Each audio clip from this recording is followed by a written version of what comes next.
خاص کر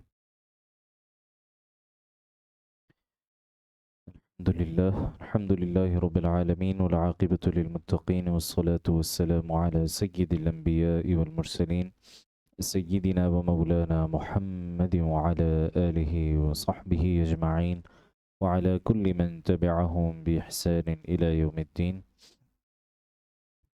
أما بعد فأعوذ بالله من الشيطان الرجيم. بسم الله الرحمن الرحيم. وعلم آدم الأسماء كلها ثم عرضهم على الملائكة فقال أنبئوني بأسماء هؤلاء إن كنتم صادقين. قالوا سبحانك لا علم لنا إلا ما علمتنا إنك أنت العليم الحكيم. قال يا آدم أنبئهم بأسمائهم فلما أنبأهم بأسمائهم قال ألم أقل لكم إني أعلم غيب السماوات والأرض وأعلم ما تبدون وما كنتم تكتمون. صدق الله العظيم. اللهم صل على سيدنا محمد وعلى آل سيدنا محمد وبارك وسلم. رب اشرح لي صدري ويسر لي أمري واحلل عقدة من لساني يفقهوا قولي. اللهم آتنا حبك وحب نبيك وحب من يحبك وحب عمل الذي يبلغنا حبك آمين يا رب العالمين. دورہ تفسیر قرآن حکیم کے سلسلے میں الحمدللہ گزشتہ محفل میں ہم نے سورۃ البقرہ کی آیت نمبر 30 تک مطالعہ مکمل کیا تھا. آیت نمبر 30 ہی سے آدم علیہ السلام کی تخلیق اور ان کا خلیفہ زمین پر بنایا جانا، اس ارادے کا اظہار فرشتوں کے سامنے، اور پھر فرشتوں کا اس کے بارے میں ایک سوال، اس بات کا تذکرہ پچھلی آیت میں گزر چکا ہے. مضمون کو جوڑنے کے لیے پچھلی آیت کا ترجمہ دوبارہ دیکھ لیتے ہیں. فرماتے ہیں اعوذ باللہ من الشیطان الرجیم بسم اللہ الرحمن الرحیم. وَإِذْ قَالَ رَبُّكَ لِلْمَلَائِكَةِ، اور اس وقت کا تذکرہ سنیے جب آپ کے رب نے فرشتوں سے کہا تھا انی جاعل فی الارض خلیفہ، کہ میں زمین میں ایک خلیفہ بنانے والا ہوں. قالوا، فرشتوں نے کہا اتجعل فیہا من یفسد فیہا ویسفک الدماء، کیا آپ زمین میں ایسی مخلوق پیدا کریں گے جو اس میں فساد مچائے اور خون خرابہ کرے. وَنَحْنُ نُسَبِّحُ بِحَمْدِكَ وَنُقَدِّسُ لَكَ، اور ہم آپ کی تسبیح اور حمد و تقدیس میں لگے ہوئے ہیں، ہم آپ کی صفائی، آپ کی پاکیزگی، آپ کی بڑائی، آپ کی حمد بیان کر رہے ہیں. قال انی اعلم ما لا تعلمون، اس پر اللہ تعالیٰ نے فرمایا کہ بے شک جو بات میں جانتا ہوں میں وہ باتیں جانتا ہوں جو تم نہیں جانتے. گویا فرشتوں کو وہ حکمت سمجھ میں نہیں آئی کہ کس حکمت کے تحت ایک ایسی مخلوق کو پیدا کیا جا رہا ہے جس کو اختیار بھی دیا جائے کہ وہ اپنی مرضی سے چاہے اللہ کا حکم پورا کرے یا چاہے تو نافرمانی کرے. تو ایسی مخلوق کو کیوں پیدا کیا جا رہا ہے؟ اور کیا ایسی مخلوق بہتر نہیں ہے جو ہر وقت اللہ کی اطاعت میں اپنا وقت گزارے؟ اور اگر زمین کی خلافت دینی ہے تو کیا ایسی مخلوق کو نہیں دینی چاہیے جو اللہ کی نافرمانی کر ہی نہ سکتی ہو؟ تو اس پر اللہ تعالیٰ نے فرمایا کہ بے شک میں وہ باتیں جانتا ہوں جو تم نہیں جانتے، کہ جو امتحان لینا ہے، جس آزمائش میں مبتلا کرنا ہے انسان کو، وہ تبھی ممکن ہوگا جب انسان کے پاس نافرمانی کرنے کا اختیار ہو، ورنہ تو امتحان نہیں ہے نا پھر. ورنہ عبادت ویسے کروانی ہے تو فرشتے تو موجود ہیں، اور ان کا یہ کہنا صحیح ہے کہ ہم موجود ہیں، ہم تسبیح بھی کر رہے ہیں، ہم تحمید بھی کر رہے ہیں، ہم تقدیس بھی کر رہے ہیں، تو ہمارے ہوتے ہوئے کیا ضرورت؟ تو جو اصل مقصد تھا کہ ایک مختار صاحب اختیار ہستی کو زمین پر خلافت دی جائے اور اس کو اختیار دیا جائے کہ وہ اپنے انتظام سے اور اپنی مرضی سے اللہ کا حکم پورا کرے، اپنے اوپر بھی اور زمین کے اوپر بھی. تو یہ اصل میں مقصد تھا امتحان کا، کہ جو فرشتے اس وقت سمجھ نہیں سکے۔ اب اللہ سبحانہ و تعالیٰ نے آدم علیہ السلام کو پیدا فرما دیا، اور اب آگے ان کی تعلیم کا ذکر ہے کہ خود براہ راست اللہ سبحانہ و تعالیٰ نے آدم علیہ السلام کی تعلیم کا انتظام فرمایا۔ اور کس نوعیت کی تعلیم؟ وہ تعلیم کہ جو اس زمین پر رہنے کے لیے جو چیزیں ضروری تھیں، اس زمین کو آباد کرنے کے لیے جس علم کی ضرورت تھی، جو فرشتوں کے پاس نہیں تھا، وہ آدم علیہ السلام کو عطا ہوا۔ چنانچہ فرمایا وَعَلَّمَ آدَمَ الْأَسْمَاءَ كُلَّهَا، اور آدم علیہ السلام کو اللہ تعالیٰ نے سارے کے سارے نام سکھا دیے۔ اسماء اسم کی جمع نام کو کہتے ہیں، کسی بھی شے کے نام کو۔ تو نام سکھا دیے، اس سے مراد کیا ہے؟ مفسرین فرماتے ہیں کہ چیزوں کے نام بھی سکھا دیے، کس شے کو کیا کہتے ہیں۔ پھر نہ صرف یہ کہ ان کے نام سکھائے، بلکہ ان کی خصوصیات بھی بتائیں۔ آگ کی خصوصیت کہ یہ جلاتی ہے، گرمائش پیدا کرتی ہے۔ پانی کی خصوصیت پیاس بجھاتی ہے۔ اسی طرح مٹی کی خصوصیت، ہوا کی مختلف چیزوں کی خصوصیتیں بھی بتا دیں۔ اسی طریقے سے جو اس زندگی کے دوران مختلف مراحل پیش آنے والے ہیں، کبھی صحت کا معاملہ ہوگا، کبھی بیماری کا معاملہ ہوگا، کبھی تکلیف کا معاملہ ہوگا، ان تمام احوال اور کیفیات کے بارے میں بھی تعلیم دے دی آدم علیہ السلام کو۔ وہ چیزیں کہ جو فرشتے ان چیزوں کے لیے بنے ہی نہیں ہیں، ٹھیک ہے۔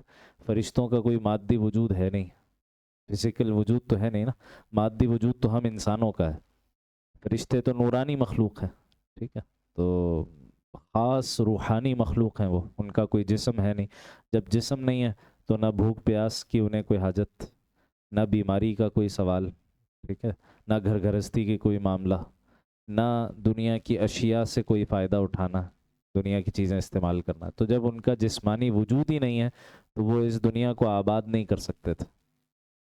اس دنیا کو آباد کرنے کے لیے جس طرح کی وضع ضروری تھی، جس طرح کا جسم ضروری تھا، وہ انسان کے پاس ہے، جسمانی وجود، فزیکل ایک وجود ہے۔ اور اس فزیکل وجود کی ضروریات سے متعلق اور اس کی صحت سے متعلق اور اس کی بقا سے متعلق جتنا علم ضروری تھا، وہ آدم علیہ السلام کو اللہ سبحانہ و تعالیٰ نے سکھا دیا۔ ثم عرضهم على الملائکہ، پھر اچھا یہ جو تعلیم ہوئی آدم علیہ السلام کی، یہ فرشتوں کے سامنے ہوئی تھی، ایسا نہیں کہ کوئی تنہائی میں لے جا کے ان کو سکھایا گیا۔ فرشتے موجود تھے، فرشتوں کی موجودگی میں آدم علیہ السلام کی یہ تعلیم کا سارا معاملہ ہوا۔ اب انہی ساری چیزوں کو جو آدم علیہ السلام کے سامنے پیش کی گئی تھی، ان کے سامنے آگ پیش کی گئی، یہ بتایا گیا یہ آگ ہے، یہ جلاتی ہے، گرمائش پیدا کرتی ہے۔ ان کے سامنے پانی پیش کیا گیا، ہوا پیش کی گئی، پتھر پیش کیا گیا، ٹھیک ہے، اور مختلف اشیاء پیش کی گئی۔ تو اب ثم عرضهم علی الملائکہ، ہم ضمیر جو ہے یہ اشیاء کی طرف لوٹ رہی ہے کہ پھر وہ اشیاء پیش کی گئیں فرشتوں کے سامنے۔ اب فرشتوں کا امتحان لیا اللہ تعالیٰ نے کہ جو دبے دبے الفاظ میں تم نے دعویٰ کیا ہے زمین کی خلافت کے زیادہ مستحق تم ہو، صراحتاً تو انہوں نے نہیں کہا، دبے الفاظ میں مطلب یہی تھا کہ بھئی ہم آپ کی تسبیح کر رہے ہیں، ہم آپ کی حمد و ثنا کر رہے ہیں، ہم آپ کی کوئی نافرمانی کرتے ہی نہیں ہیں، تو اگر زمین پر کسی کو بسانا ہے تو ہمیں ہی بسا دیں۔ تو اللہ تعالیٰ نے یہ بتانے کے لیے کہ تم اس کام کے لیے بنے ہی نہیں ہو، ایک امتحان میں ڈالا کہ وہی اشیاء کہ جن کی تعلیم ہوئی آدم علیہ السلام کے سامنے، اب انہی اشیاء کو فرشتوں کے سامنے پیش کیا۔ ثم عرضهم علی الملائکہ، پھر ان تمام چیزوں کو فرشتوں کے سامنے پیش کیا۔ فقال، پھر اللہ نے فرشتوں سے کہا انبئونی باسماء ہؤلاء ان کنتم صادقین، اگر تم سچے ہو اپنے دعوے میں کہ تم اس زمین کو آباد کر سکتے ہو، یہاں کی خلافت سنبھال سکتے ہو، تو ذرا مجھے ان چیزوں کے نام تو بتاؤ۔ وہی نام بھی، خصوصیات بھی، کیفیات بھی، احوال بھی، سب چیزیں، یعنی اس زمین کو آباد کرنے کے لیے اور یہاں کے وسائل سے مستفید ہونے کے لیے، نفع اٹھانے کے لیے، یہاں کے وسائل کو کارآمد بنانے کے لیے، اپنی ضروریات پوری کرنے کے لیے جو علم ضروری ہے، ذرا بتاؤ، ان چیزوں کے نام بتاؤ اگر تم واقعی سچے ہو۔ فرشتوں کو فوراً احساس بھی ہوا، اور پہلے ہی سے چونکہ وہ اللہ کے بندے ہیں نا، بل عباد مکرمون، قرآن مجید فرشتوں کے بارے میں کہتا ہے اللہ کے بڑے معزز بندے ہیں، عباد ہیں، عباد عبد کی جمع، عبد غلام کو کہتے ہیں، بندے کو کہتے ہیں، بل عباد مکرمون، یہ فرشتے تو اللہ کے بڑے معزز بندے ہیں۔ تو جو بندگی کا ایک جوہر ان کے اندر موجود ہے اس کا فوراً اظہار ہوا جب اللہ تعالیٰ نے اس امتحان میں ڈالا۔ قالو، فرشتوں نے فوراً کہا سبحانک، اے اللہ آپ کی ذات پاک ہے، لا علم لنا الا ما علمتنا، ہمیں تو کوئی علم ہے ہی نہیں سوائے اس تھوڑے بہت کے جو آپ نے ہمیں سکھا دی۔ ٹھیک ہے، فرشتوں کو اللہ سبحانہ و تعالیٰ نے بہت سے تکوینی کاموں پر معمور کیا ہے نا۔ تکوینی کاموں سے مراد کیا ہے؟ وہ چیزیں جو اللہ سبحانہ و تعالیٰ کے براہ راست فیصلے سے ہوتی ہیں۔ کسی کا انتقال ہے، کسی کو زندگی بخشنا ہے، کسی کو بیماری دینا ہے، کسی کو شفا دینی ہے، بارش برسانی ہے، رزق کے امور کو تقسیم کرنا ہے، اب یہ سارے کام براہ راست تو اللہ کے ہیں۔ اللہ تعالیٰ فرشتوں کے ذریعے ان امور کی تنفیذ کرتے ہیں اس زمین پر۔ تو مختلف فرشتوں کو مختلف تکوینی کاموں پر معمور کیا ہوا، ٹھیک ہے۔ ایک فرشتہ ہے جس کو آپ کہیے کہ بارش پر معمور کیا گیا، بادلوں پر معمور کیا گیا۔ ایک فرشتہ ہے جسے پہاڑوں پر معمور کیا گیا۔ ایک فرشتہ ہے جسے زمین کی پیداوار پر معمور کیا گیا۔ تو مختلف فرشتے ہیں جن کو اللہ تعالیٰ نے مختلف تکوینی کاموں کے لیے معمور کیا ہوا ہے۔ تو اب جس کام پر انہوں نے معمور کیا اس کی تعلیم تو انہیں ہوگی نا، کہ بھئی بارش کیسے برسانی ہے، اللہ کا جب حکم ہو کہ بارش برساؤ تو کیسے کرنا ہے یہ کام، تو اس فرشتوں کو وہ علم دیا گیا ہے۔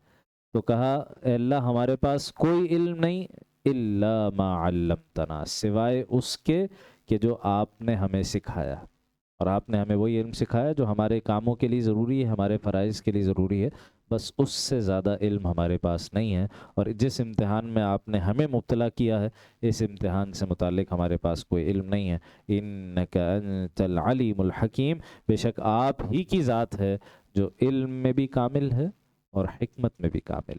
علم میں کامل ہے، ان ساری باتوں کا علم اللہ آپ کو ہے، ہمیں تو ہے نہیں، اور حکمت میں بھی کامل ہے۔ کیا حکمتیں ہیں آدم کی تخلیق میں علیہ الصلوۃ والسلام، اور ان کو زمین کی خلافت دیے جانے میں، اللہ آپ ہی جانتے ہیں، ہم تو نہیں جانتے۔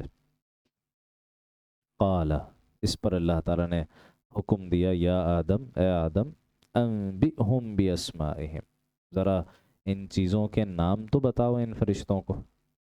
گویا آدم علیہ الصلوۃ والسلام کے اعزاز کا اظہار ہو رہا ہے، ان کے شرف کا اظہار ہو رہا ہے فرشتوں کے سامنے۔ آپ کسی اسکول جائیں، ٹھیک ہے، وزٹ کرنے کے لیے، تو وہاں کیا ہوتا ہے، کسی کلاس میں جائیں تو استاد کیا کرتا ہے، ایک طالب علم کو بلاتا ہے، لاؤ ادھر آؤ، اور اس سے کہتا ہے یہ سناؤ، یہ سناؤ، یہ سناؤ، یہ سناؤ۔ تو وہ کیا ہوتا ہے، وہ ایک تو اظہار ہوتا ہے اسکول کی تعلیمی قابلیت کا، ٹھیک ہے، بچے کی تعلیمی قابلیت کا، اساتذہ کی محنت کا، ان سب چیزوں کا اظہار ہو رہا ہوتا ہے، جس کو ایک بچے کو نمائندہ بنا کر اور اس سے مختلف چیزیں پڑھوا کر سنوائی جا رہی ہیں، کبھی والدین کے سامنے، کبھی مہمانوں کے سامنے، کبھی دیگر اساتذہ کے سامنے۔ تو اس طرح سے کیا ہے، اس ظاہر ہے اس میں اس بچے کا بھی اعزاز ہے۔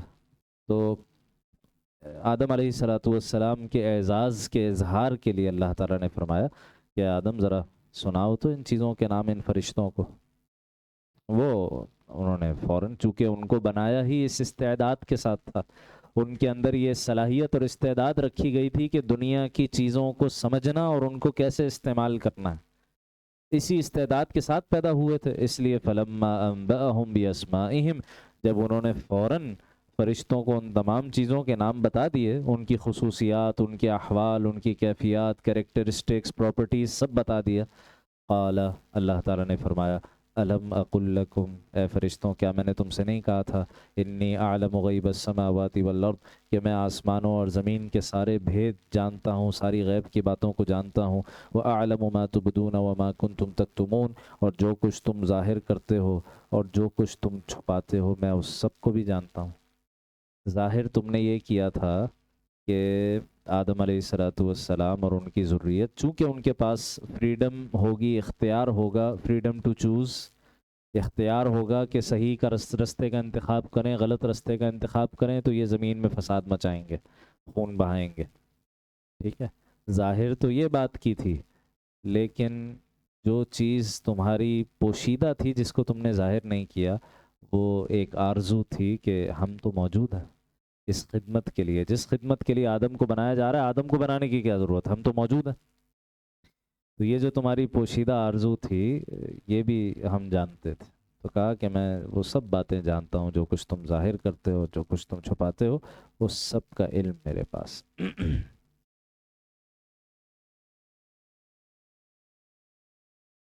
تو یہ تو ہو گیا علم کے اعتبار سے، جو دنیا کے امور کا علم ہے یہ بھی اللہ تعالیٰ ہی نے سکھایا۔ اس معنی میں ہمارے ہاں یہ جو تقسیم ہو گئی نا، تعلیم کے اندر جو تقسیم ہو گئی، یہ دینی تعلیم ہے، یہ دنیاوی تعلیم ہے، یہ ہمارے ہاں تقسیم ہے، صحیح؟ تو ایک پہلو سے دیکھیں تو یہ تقسیم بنتی نہیں ہے، اس لیے نہیں بنتی کہ دونوں قسم کے علوم اللہ ہی نے عطا کیے۔ تو یہ آج جو کچھ ہمیں نظر آ رہا ہے، جتنا کچھ بظاہر ایکسپلوژن ہو رہا ہے نالج میں، انفارمیشن میں، تعلیم میں، مختلف عصری علوم میں آدمی کہاں سے کہاں پہنچ گیا ہے، تو یہ سب کچھ اس کی بنیاد آدم علیہ السلام کو عطا کر دی گئی تھی اللہ ہی کی طرف سے۔ اور یہ بھی ظاہر ہے ایک حد تک ضروری علم ہے، کیونکہ اگر یہ علم ضروری نہ ہوتا تو پھر واقعی فرشتے بہت سوٹیبل تھے اس زمین کو آباد کرنے کے لیے، وہ اللہ کی کوئی نافرمانی نہیں کرتے، ٹھیک ہے؟ تو ان کے پاس یہ علم نہیں ہے، نہ وہ یہ علم حاصل کر سکتے ہیں کلیتاً، اس لیے ایسی مخلوق کی ضرورت پڑی جس کے پاس اس علم کو سیکھنے کی استعداد ہو۔ تو یہ علم بھی ضروری ہے، اور فقہا نے اس کی اہمیت اس طرح سے لکھی ہے۔ علامہ ابن عابدین شامی علیہ رحمہ مقدمہ شامیہ میں جہاں مختلف علوم کی اہمیت کو بیان کرتے ہیں، وہاں کہتے ہیں کہ یہ جو مثال کے طور پر طب کا علم ہے، میڈیکل کا علم ہے، ٹھیک ہے، اب یہ ایک انسانی ضرورت ہے نا، انسان کا جسم بیمار ہو جائے تو اب اس بیماری کو کیسے دور کیا جائے، کیسے اس کو صحت بخشی جائے، صحت بخشنے والی ذات تو اللہ کی ہے، لیکن اللہ ہی نے اسباب اختیار کرنے کا حکم دیا، ٹھیک؟ اللہ حدیث میں آتا ہے کوئی وبا ایسی نازل نہیں کی اللہ نے جس کی دوا بھی نازل نہ کی ہو، ٹھیک ہے؟ تو گناہوں کی جو دوا ہے وہ استغفار ہے، لیکن اس میں اس بات کی نفی تو نہیں ہے کہ بقیہ جتنی دوائیں، جتنی بیماریاں ہیں وہ اللہ نے نازل نہیں کی، نہیں، وہ سب بھی بیماریاں اللہ ہی نے پیدا کی ہیں، اور ان کا علاج بھی اللہ ہی نے پیدا فرمایا ہے۔ اب یہ انسان کا کام ہے کہ وہ دریافت کرے، اس میں محنت کرے۔ تو اب مثال کے طور پر یہ طب کا علم ہے، یا اسی طرح اور دیگر جو بھی انسانی ضروریات کے علوم ہیں، ان کی حیثیت کیا ہے، دینی حیثیت کیا ہے؟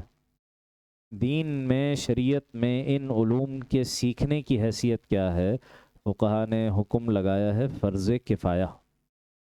فرض کفایہ کا مطلب کیا ہے فرض، ٹھیک ہے، لیکن ہر ایک کے لیے ضروری نہیں ہے۔ اتنے افراد موجود ہوں کہ جو مسلمانوں کی بستی میں مسلمانوں کی ان ضروریات کی کفالت کر لیں، مسلمانوں کی ان ضروریات کو پورا کر لیں، اتنے افراد یہ علم حاصل کر لیں، تو بقیہ یہ علم نہ بھی حاصل کریں تو کوئی مسئلہ نہیں، ٹھیک ہے؟ تو فرض کفایہ کا حکم لکھا ہے، کوئی آپ کا یہ کہ نفلی کام نہیں ہے۔ مسلمان ان علوم میں کسی غیر مسلم کے محتاج نہ ہو جائیں، کم سے کم اتنے افراد یہ علوم حاصل کریں، یہ فرض ہے۔ فرض کفایہ کا مطلب ہی یہی ہے، ٹھیک ہے؟ تو یہ اس کی اپنی اہمیت ہے، لیکن مسئلہ کیا ہو گیا؟ مسئلہ یہ ہو گیا کہ آگے ایک اور علم کا تذکرہ آ رہا ہے، اسی رکوع کے اختتام پر ایک اور علم کا تذکرہ آ رہا ہے۔ وہ علم ہے کہ جو اصل میں انسان کو انسان بنانے والا علم ہے۔ یہ تو بقیہ علوم کیا ہیں؟ انسان اس دنیا سے کیسے فائدہ اٹھائے، دنیاوی وسائل سے کیسے استفادہ کرے، لیکن انسان کو انسان بنانے والا علم کون سا ہے؟ وہ دین کا علم ہے، وہ شریعت کا علم ہے، وہ قرآن و سنت کا علم ہے، اس کی اپنی اہمیت ہے، وہ انشاءاللہ اسی رکوع کے اختتام پر بات آ جائے گی۔ تو یہ تو ہو گیا کہ علم کے ایک پہلو کے اعتبار سے آدم علیہ السلام کے شرف اور ان کے اعزاز کا اظہار ہو گیا فرشتوں کے سامنے۔ اب جب کہ ثابت ہو گیا کہ اس زمین کو آباد کرنے کے لیے آدم علیہ السلام جیسی ہستی ہی سوٹیبل ہے، تو اب اگلا حکم دیا گیا فرشتوں کو، وَإِذْ قُلْنَا، اور یاد کرو جب ہم نے کہا لِلْمَلَائِكَةِ، فرشتوں سے، اسجدوا لِآدم، کہ آدم کو سجدہ کرو۔ اب ہمارے اس نمائندے کو، ہمارے اس خلیفہ کو اب سلامی پیش کرو، اب اس کو پروٹوکول دو، اب اس کے سامنے سجدہ کرو۔ یہاں اس جدو، اس میں کافی بحث مفسرین نے کی ہے کہ آدم علیہ السلام کو سجدہ کروانا، تو یہ یہاں سجدے سے مراد کیا ہے؟ دیکھیں، سجد یسجدو کا ایک مطلب ہوتا ہے انحنا. انحنا کہتے ہیں جھکنے کو، کسی کے سامنے تعظیم سے جھکنا. ٹھیک ہے، اس کو بھی لغت کے اعتبار سے سجدہ کہا جاتا. تو اگر یہ معنی لے لیا جائے کہ یہاں سجدے سے مراد سجدہ لغوی ہے، ٹھیک ہے، لٹرل میننگ ہے یہاں سجدہ کا مراد. سجدے کا اصطلاحی مطلب جس کو ہم سجدہ کہتے ہیں کہ اپنا ماتھا زمین پر ٹکا کر ہاتھ رکھ کر سجدہ کرنا، یہ مراد نہیں ہے، بلکہ صرف جھکنا مراد ہے. پھر تو کوئی مسئلہ نہیں ہے. ٹھیک ہے، یہ تو آدم علیہ السلام کے لیے جھکے فرشتے، تو اس میں کوئی مسئلہ نہیں ہے. جیسے کسی بڑے کے سامنے آدمی تھوڑا سا جھک جاتا ہے، ادب سے جھک جاتا. ٹھیک، تو یہاں تو کوئی سوال پیدا نہیں ہوتا، کوئی اشکال پیدا نہیں ہوتا. اگر سجدے سے مراد سجدہ حقیقی ہے، سجدہ اصطلاحی ہے جس کو ہم سجدہ کہتے ہیں، اگر وہ مراد ہے، تو اب اس میں 3 احتمالات ہیں. پہلا احتمال یہ ہے کہ آدم علیہ السلام کو ایسے ہی سجدہ کروایا گیا جیسے ہم کعبے کے سامنے سجدہ کرتے ہیں. ہم یہاں بھی رخ ہمارا کہاں ہوتا ہے؟ کعبے کی طرف ہوتا ہے. کوئی مسجد حرام میں موجود ہو، اللہ میں بار بار لے جائے، تو ہم وہاں بھی جا کر کعبے کے سامنے سجدہ کر رہے ہوتے ہیں نا. کعبے کی جو دیوار ہے اس کے سامنے سجدہ کر رہے ہوتے ہیں. لیکن اصلاً سجدہ کس کو کر رہے ہوتے ہیں؟ کعبے کو تو نہیں کر رہا، اللہ کو کر رہے ہیں نا. تو وہ سجدہ اللہ کے لیے ہے. ہمارا قبلہ، ہماری ڈائریکشن، ہماری سمت وہ کعبے کی طرف ہے. تو اس جدو لی آدم کا ایک مطلب یہ ہوگا کہ آدم کو قبلہ بناتے ہوئے ہمیں سجدہ کرو. آدم علیہ السلام کو قبلہ بناتے ہوئے ہمیں سجدہ کرو. تو یہاں بھی کوئی مسئلہ نہیں، اللہ ہی کے لیے سجدہ ہے. اور جیسے کعبے کو جب ہم کعبے کے سامنے سجدہ کرتے ہیں، اللہ ہی کے لیے کر رہے ہوتے ہیں، لیکن اس سے کعبے کے شرف اور اعزاز میں اضافہ ہوتا ہے کہ ساری مخلوق، ساری دنیا میں جہاں جو مسلمان سجدہ کرے گا اس کا رخ کعبے کی طرف ہوگا. اس سے بیت اللہ اور کعبۃ اللہ کے شرف اور اعزاز کا اظہار ہوتا ہے. ایسے ہی جب فرشتوں نے اللہ ہی کے لیے سجدہ کیا لیکن قبلہ بنایا آدم علیہ السلام کو، تو گویا آدم علیہ السلام کے مقام و مرتبے کا اظہار ہے، ان کے اعزاز کا اظہار ہے، ان کا اکرام ہے، ان کا شرف ہے. تو سجدہ حقیقی اگر مراد لیا جائے تو اس میں پہلا امکان یہ ہے کہ یہاں سجدے سے مراد سجدہ حقیقی ہی ہے، لیکن بطور قبلہ کے آدم علیہ السلام کو سجدہ کیا گیا. دوسرا امکان یہ ہے کہ یہ سجدہ تعظیمی ہو. سجدہ تعظیمی ہو، یہ قبلے والی بات کے قریب قریب بات ہے. پچھلی شریعتوں میں یہ سجدہ جائز ہوا کرتا تھا. سجدے کی ایک خاص قسم جو غیر اللہ کے لیے بھی جائز ہوتی تھی، وہ یہ کہ کسی کی تعظیم اور کسی کے اکرام کے لیے اس کو سجدہ کیا جائے. ٹھیک ہے، اس میں اللہ تعالیٰ کی عبادت یا اللہ کو سجدہ کرنے کا کوئی خیال دل میں نہیں ہوتا تھا. قبلے والی صورت میں تو یہ ہے کہ ہم اللہ کے لیے کر رہے ہیں نا، اس میں تو عبادت کی نیت ہے اور اللہ کے لیے نیت ہے. بس کسی شے کو قبلہ بنا لیا گیا، ڈائریکشن اور سمت متعین کر لی گئی. لیکن یہاں یہ عبادت کی نیت نہیں ہے، ٹھیک ہے، پرستش کی نیت نہیں ہے، بندگی کی نیت نہیں ہے. صرف کسی بڑے شخص کے رتبے اور مقام اور مرتبے کے اظہار کے لیے اس کے سامنے سجدہ کیا جا رہا ہے. جیسے سورہ یوسف میں یوسف علیہ السلام کا تذکرہ ہے. انہوں نے بچپن میں خواب دیکھا تھا کہ مجھے سورج اور چاند اور 11 ستارے سجدہ کر رہے ہیں. خواب کی تعبیر کیسے ظاہر ہوئی؟ جب وہ مصر کے بادشاہ بن گئے اور ان کا پورا قبیلہ کنعان سے اٹھ کر، فلسطین سے اٹھ کر مصر آ گیا، تو ان کے والدین اور 11 بھائیوں نے ان کے سامنے سجدہ کیا.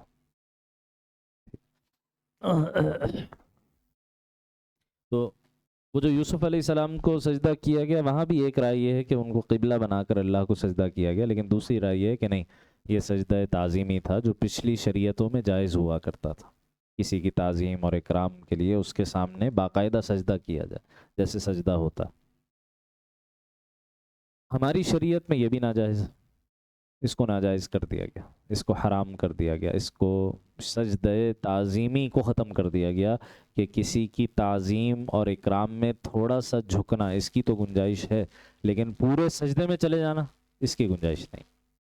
اور بہت سی روایات ہیں اس بارے میں۔ مثال کے طور پر ایک صحابی آئے جناب رسول اللہ صلی اللہ تعالیٰ علیہ وسلم کی خدمت اقدس میں حاضر ہوئے، عرض کیا رسول اللہ، ہم عجم کے لوگوں کو دیکھتے ہیں، غیر عرب یعنی ایرانیوں کو دیکھتے ہیں، رومیوں کو دیکھتے ہیں کہ وہ اپنے بادشاہوں کے سامنے سجدہ کرتے ہیں، ان کی تعظیم میں اور ان کے اکرام میں۔ تو آپ تو ہمارے لیے سب سے بڑھ کر محترم ہیں، معزز ہیں، مکرم ہیں، تو کیوں نہ ہم آپ کے سامنے یہی سجدہ کریں، یعنی تعظیمی سجدہ۔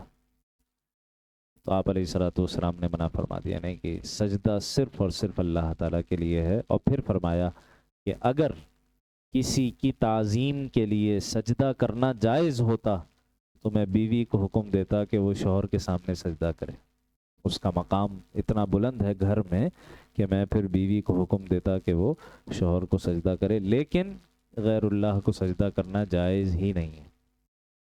تو ہماری شریعت میں، اچھا ہماری شریعت میں کیوں منع کر دیا گیا سجدہ تعظیم؟ اس لیے کہ یہ آخری شریعت ہے، نبی اکرم صلی اللہ علیہ وسلم آخری نبی ہیں، قرآن مجید آخری کتاب ہے۔ اب اگر خدا نہ خواستہ کوئی کسی کو تعظیماً سجدہ کرے اور یہ تعظیماً سجدہ خدا نہ خواستہ عبادت والے سجدے میں بدل جائے تو اصلاح کون کرے گا؟ اگر اس کی اجازت دے دی جائے اور نیت تعظیم کے بجائے عبادت کی ہو جائے تو یہ تو بدترین شرک ہو جائے گا، بدترین شرک ہو جائے گا۔ اور پھر اس شرک کی اصلاح کون کرے؟ کوئی نبی تو اور آنا نہیں ہے۔ اس لیے شرک ایک ایسا موضوع ہے کہ اس میں اتنی حساسیت ہے کہ جہاں جہاں امکان بھی تھا کہ شرک کا کوئی رستہ کھل سکتا ہے، اللہ تعالیٰ نے پہلے سے ہی اس پر پابندی لگا دی۔ چنانچہ تعظیم کا سجدہ بھی منع ہو گیا کہ اب غیر اللہ کو سجدہ تعظیمی بھی نہیں کیا جا سکتا تھا، پچھلی شریعتوں میں جائز ہوا کرتا تھا۔ تیسرا احتمال وہ عبادت والا سجدہ ہے، لیکن وہ یہاں ممکن ہی نہیں ہے کہ اللہ سبحانہ و تعالیٰ فرشتوں کو ایسا حکم دیں کہ آدم علیہ السلام کو عبادت والا سجدہ بجائے لائیں، یہ تو ممکن ہی نہیں ہے۔ عبادت والا سجدہ کسی بھی شریعت میں کبھی بھی اللہ تعالیٰ کے علاوہ کسی اور کے لیے جائز نہیں رہا۔ تو یہ اس میں بحث ہے۔ تو ایک امکان یہ ہو سکتا ہے کہ جھکنا مراد ہو، دوسرا امکان یہ ہو سکتا ہے کہ آدم علیہ السلام کو قبلہ بنانے کا حکم ہو، اور تیسرا امکان یہ ہے کہ ان کی تعظیم میں ان کو سجدہ کرنے کا حکم۔ بہرحال حکم ہوا فسجدو، بس سارے کے سارے فرشتے اسی وقت سجدے میں گر پڑے۔ فرشتے ایسے ہیں کہ ان کی خصوصیت آئی ہے نا سورہ تحریم میں، لا یعصون اللہ ما امرہم، اللہ انہیں جو حکم دے وہ نافرمانی کرتے ہی نہیں۔ وَيَفْعَلُونَ مَا يُؤْمَرُونَ، جو حکم دیں فوراً اس حکم کو بجا لاتے ہیں۔ تو بس ادھر حکم ہوا فسجدو، یہ اسجدوا لآدم، سجدہ کرو آدم علیہ السلام کے لیے، فسجدوا، ادھر فوراً سارے کے سارے فرشتے سجدے میں گر گئے، الا ابلیس، سوائے ابلیس کے۔ ابلیس یہ خاص جن ہے جس کا نام ہے ابلیس، جس کو شیطان بھی کہا جاتا ہے۔ بعض ہمارے ہاں ایک اور نام معروف ہو گیا ہے عزازیل، اسی شیطان اور ابلیس کا ایک نام عزازیل بھی معروف ہو گیا، لیکن بعض لوگ کہتے ہیں کہ یہ اسرائیلی روایات سے ہے، تو ہم حتمی طور پر یقینی طور پر نہیں کہہ سکتے۔ بہرحال قرآن مجید نے اس کو شیطان کے نام سے پکارا ہے اور ابلیس کے نام سے پکارا ہے۔ شیطان شطن یشطنو کہتے ہیں دور ہونے کو، تو شیطان وہ جو اللہ کی رحمت سے بہت دور نکل گیا، اتنا دور نکل گیا کہ اب اللہ کی رحمت کے اس کے ملنے کا کوئی امکان نہیں۔ تو شیطان کا مطلب یہ کہ جو اللہ کی رحمت سے بہت دور ہو۔ ابلیس، ابلس یبلس ابلاس، ابلاس کہتے ہیں مایوسی کو۔ قرآن مجید میں ایک مقام پر آتا ہے یومئذ یبلس المجرمون، قیامت کے دن کے احوال بیان ہو رہے ہیں۔ قیامت کا دن وہ ہے جب یبلس المجرمون، مجرم لوگ بالکل مایوس ہو جائیں گے، انہیں جہنم سامنے نظر آ رہی ہوگی، بچنے کا کوئی امکان نظر نہیں آ رہا ہوگا، بالکل مایوس ہو چکے ہوں گے۔ تو انتہا درجے کی مایوسی، ابلاس کہتے ہیں انتہا درجے کی مایوسی کو، تو اسی سے ابلیس ہے وہ جو اللہ کی رحمت سے بالکل مایوس ہو چکا، بالکل مایوس ہو چکا۔ سیاق کلام سے ایسا معلوم ہوتا ہے کہ حکم کس کو دیا گیا تھا؟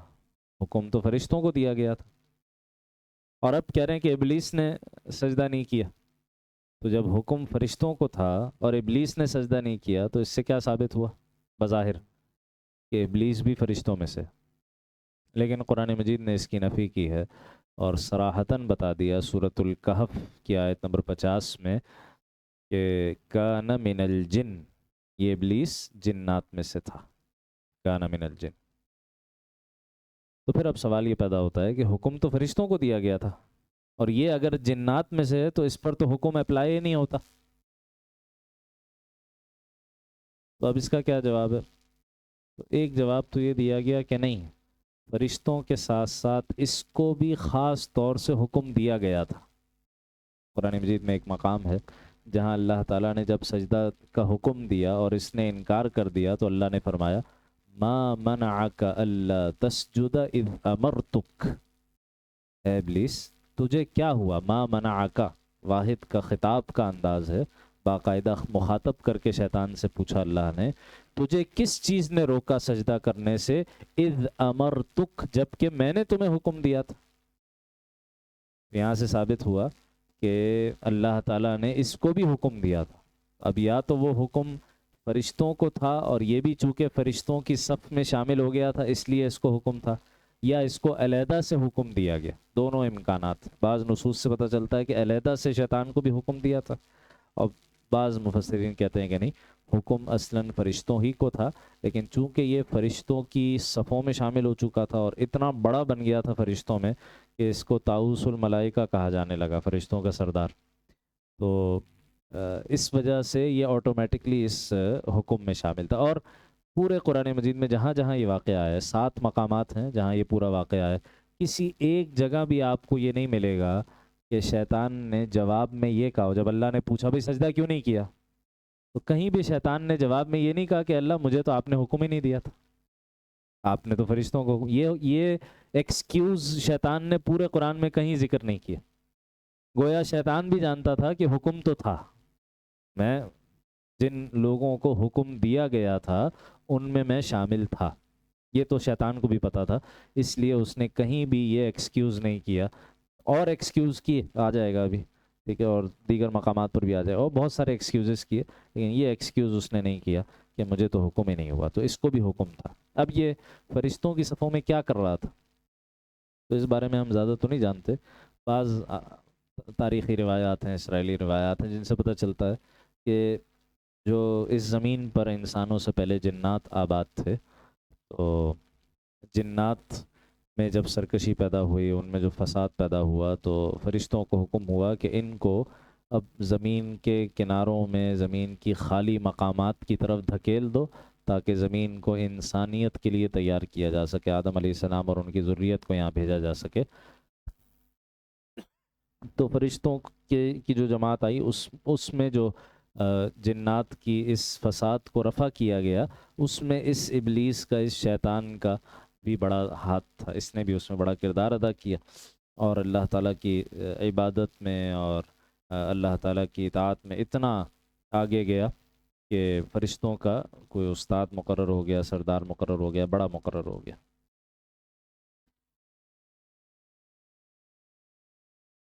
تو فرماتے ہیں کہ فسجدوا، اس تمام کے تمام فرشتوں نے سجدہ کیا، الا ابلیس، سوائے ابلیس کے، ابا، اس نے انکار کیا۔ اور انکار کی وجہ صرف یہ نہیں تھا کہ حکم سمجھ میں نہیں آیا، بعض اوقات یہ ہوتا ہے نا کہ مجھے حکم سمجھ میں نہیں آ رہا، پہلے سمجھائیں، یہ نہیں تھا، اچھی طرح جانتا تھا کیا حکم ہے، اچھی طرح سمجھتا تھا کیوں دیا جا رہا ہے، اچھی طرح سمجھتا تھا کہ آدم کو سجدہ کرنے کا مطلب کیا ہے، علیہ الصلوۃ والسلام۔ کیوں انکار کیا؟ آگے وجہ بتا دی، وَاسْتَكْبَرَ، تکبر اختیار کیا، تکبر کی وجہ سے ایسا کیا، اپنی بڑائی کے زوم میں ایسا کیا، جیسے قرآن مجید کے دیگر مقامات پر آتا ہے، جب اس سے پوچھا کہ بھئی سجدہ کیوں نہیں کیا، کہتا ہے انا خیر من،